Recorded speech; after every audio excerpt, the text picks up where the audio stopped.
Хуучин бол мэдээж одоо юу байсан шүү дээ. Төмөр зам гадныхныг гуйж одоо бид нар гүүр даланга одоо энэ том гүүрүүдийг хийлгдэг байсан юм чи одоо бол дотоодын компаниуд өөрсдөө игээ сурцсан болохоор өртөг харьцангуй хямд шүү дээ. Одоо жишээлбэл энэ туул голын 476 км метр зам дээр бол 5 компани консорциум болж ороод тэгээ эн чинь өмнө уул тэр бас Төв аймгийн урдуурх уулан дотор бас 5 гүр барьсан байгаа энэ компаниуд. Тэгээд одоо бол туршлагатай болсон учраас цаашдаа ямар ч асуудал байхгүй.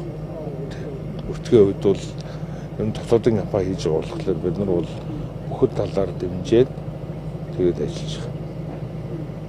Энэ гүүрний хувьд л ойролцоо хамгийн хямдтай 40-30 тэрбум төгрөг барьж байгаа ийм мэдээлэл инженер өгсөн. Яг нь ер нь бол анх зурсан зургаараа бол нэлээд өндөр гүүр зурцсан байсан.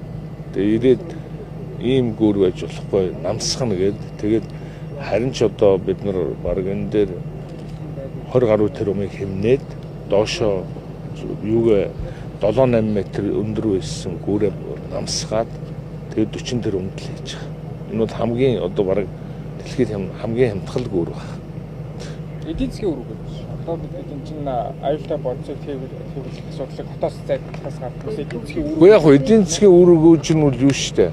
Одоо ингээд энэ юу Улаанбаатар хот руу дундуур явж байгаа Улаанбаатар хотын зам адилхан бага хангаа дээр очиход МЛТ-с 127 км замаар туулж ичиж байгаа. А бидний энэ шинэ барьсан зам адилхан 127 км замыг туулж ичиж байгаа. Яг адилхан. Тэгээ яагаад ингэж тойрсон энэ Улаанбаатар дундуур явж байгаатай адилхан байгаа юм бэ гэхлээр зэрэг та нар одоо ингэ Улаанбаатарын цаана очиод туул голыг тойроод могоо шиг ингээд тойроод ингээд явдаг штеп. Улаанбаатар төмөр зам чинь тойроод энэ шиг юм шууд гүүр бариад уус сэтлээд явчаагүй учраас хамаагүй одоо богиносч байгаа тойрсон ч гэсэн богиносч байгаа байхгүй.